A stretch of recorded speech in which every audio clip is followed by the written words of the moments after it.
Hello and welcome to MarketSquare, your go-to show for deep insights into business and economic trends. I'm Olaitan Adebayo, and today we're diving into key developments across Nigeria. Stay with us.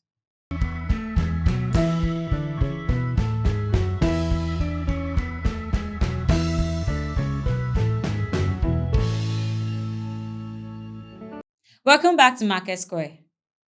The Central Bank of Nigeria has announced its first interest rate cut in 5 years, reducing the monetary policy rate from 27.5% to 27%. Governor Olaimi Cardoso said the move followed 5 consecutive months of disinflation and was designed to support economic recovery. Cardoso explained that the adjustment is about balancing stability with growth, pointing to easing inflation, stronger foreign reserves, and improved oil production as indications of progress. He added that the cut is also meant to strengthen interbank efficiency and sustain confidence in the financial system. Let's listen to Governor Cardoso. The committee's decision to lower the monetary policy rate was predicated on the sustained disinflation recorded in the past 5 months, projections of declining inflation for the rest of 2025, and the need to support economic recovery efforts. The MPC also adjusted the standing facilities corridor to improve the efficiency of the interbank market and strengthen monetary policy transmission. The committee further introduced a 75% CRR on non-TSA public sector deposits for enhanced liquidity management. The decision signals a shift in monetary policy from stabilization towards growth. Inflation slowed to 20.12% in August, down from 21.88% in July, while the economy expanded by 4.23% in the second quarter, driven largely by rebound in oil outputs. Alongside a rate cut, the CBN raised the cash reserve requirements for commercial banks to 45% and imposed a 75% CRR on non-TSA public deposits, while leaving the liquidity ratio at 30%. The move has been welcomed by Center for the Promotion of Private Enterprise, describing it as a step towards easing borrowing costs and unlocking credit for businesses. But analysts warn that at 27%, lending rates remains high and still limits access to finance for manufacturers and small businesses. Foreign investors are also weighing the impact. While lower rates could reduce returns on Naira assets, Nigeria still offers some of the highest yields among emerging markets. Much, however, will depend on exchange rate stability and the pace of fiscal reforms. For manufacturers and SMEs, the cut offers hope, but only on the margin. Many argue that a half-point reduction is symbolic rather than transformational, with bigger hurdles such as high energy costs and insecurity still holding back the growth. The signal from the CBN is clear. If inflation continues to ease and the Naira holds steady, more cuts could follow. But for now, the cost of credit remains far beyond the reach for many businesses and households.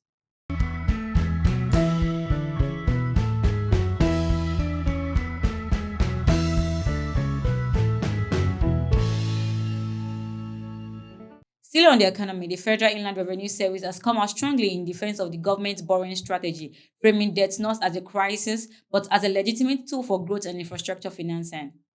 The Federal Inland Revenue Service Chairman Zak Adedeji insists that borrowing is part of every national budget, adding that the Tinubu administration has already moved away from ways and means financing through the Central Bank of Nigeria, converting it into a structured federal loan with regular repayment of both principal and interest. According to him, this approach has contributed to exchange rate stability while keeping the economy on a steadier path. Adedeji stated that borrowing, when directed at infrastructure projects, generates long-term returns in the form of future tax revenues from businesses and individuals who benefit from improved roads and services. He described it as a circle that sustains continuity, rejecting the narrative that rising debt is a sign of crisis. Adedeji broke it down this way. Every national budget rests on three pillars: expenditure, revenue, and borrowing. Let's look at it. If the government plans to spend 100,000 but only generates 90,000 in revenue, the remaining 10,000 can legitimately come from borrowing, provided it is approved by the National Assembly. He stressed that no country survives on revenue alone, and that loans used to fund infrastructure such as roads create future tax revenues from businesses and individuals who benefit from those projects. Borrowing is part of a cycle that keeps an economy running. Bank earn interest, pay salaries, and tax flow back to the government. But beyond borrowing, it confirmed that from January 2026, reforms to personal income tax and company income tax will take effect, aimed at expanding the tax base and reducing overdependence on debt. While the tax authority highlights reforms on fiscal discipline, manufacturers are raising alarm over a separate issue: the proposed reintroduction of tax stamps on accessible goods. The Manufacturers Association of Nigeria warns that the system previously rejected in 2018 risks becoming a costly and ineffective burden on industries already struggling with higher energy prices, inflation, and rising excise rates. The association argued that while tax stamps are being promoted as tools to curb smuggling and counterfeiting, global evidence paints a different picture. Countries such as Kenya, Tanzania, and Uganda introduced similar systems but ended up facing legal disputes, higher compliance costs, and even an upsurge in illicit trades. Even the UK has recently reformed its own tax stamp regime, calling it outdated, confusing, and ineffective. Manufacturers fear that introducing tax stamp in Nigeria could erode competitiveness, drive up production costs, and push consumers towards cheaper illicit goods. They also warn that job losses, reduced investment, and an increase in counterfeit products could follow, weakening rather than strengthening government revenue. At the heart of the debate is a contradiction in government policy.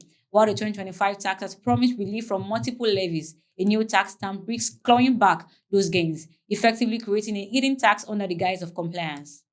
As the government defends its borrowing as a pathway to stability and growth, the controversy around tax stamp underscores a deeper challenge: balancing fiscal reforms with the realities facing industries and consumers. Whether reforms translate into sustainability or further strain may depend less on new levies and more on how well policy aligns with the operating environment of Nigeria's fragile economy.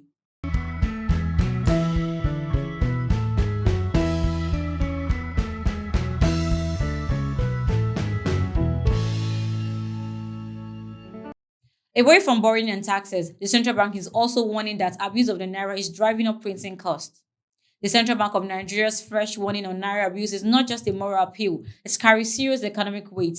Data shows that in 2024 alone, the Apex Bank spent 315.18 billion naira on printing, processing, and replacing banknotes, more than four times the 77.67 billion naira recorded in 2023. That surge reflects both the redesign exercise and the rising cost of replacing mutilated notes. What this means is that careless handling of the currency, folding, tearing, spraying and parties, or writing on notes is not only cultural but also economically costly. Every ton or defaced notes that leaves circulation forces the CBN to spend scarce public funds on replacements. Those funds could otherwise support infrastructure, healthcare, or education. In effect, abuse of the naira fuels in avoidable drain on government resources and adds indirect pressure on inflation by raising operational costs in the financial system.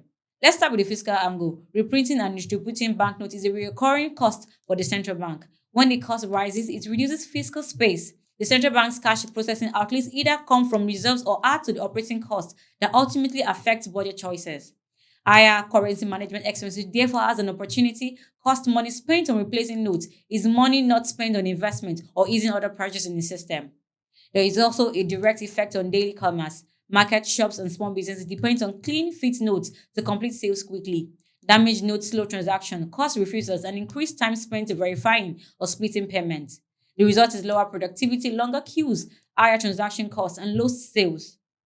Fa- for cash, for cash-heavy sectors and informal traders who have little access to electronic payments, the problem hits hardest. Banks and payment systems feel the strain too. ATMs and cash counting machines are sensitive to poor condition notes. Processing damaged notes raises maintenance costs, increases downtime, and forces many more frequent restocking.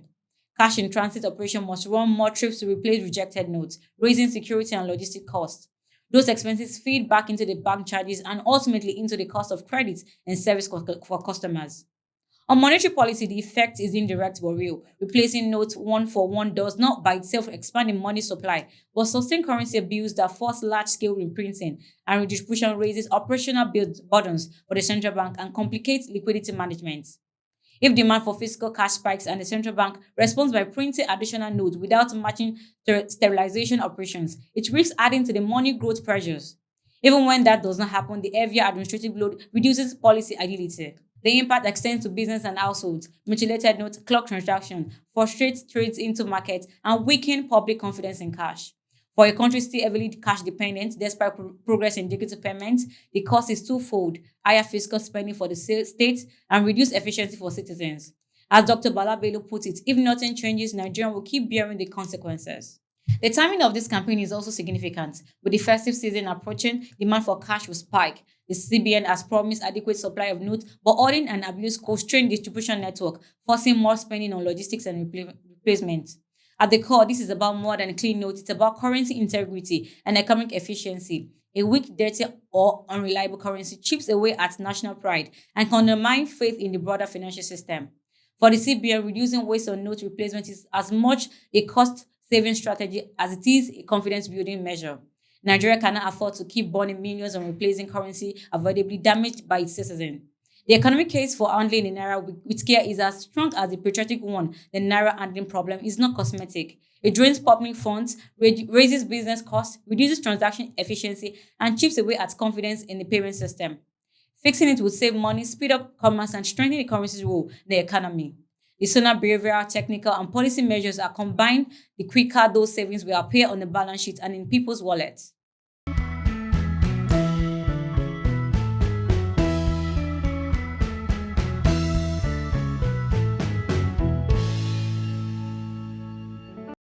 For monetary policy shifts to fresh tax reforms and the central bank's warning on the rising cost of printing the naira, these are the stories shaping the Nigeria's economy today. I'm Olaitan Adebayo, and this is Market Square. See you on the next one.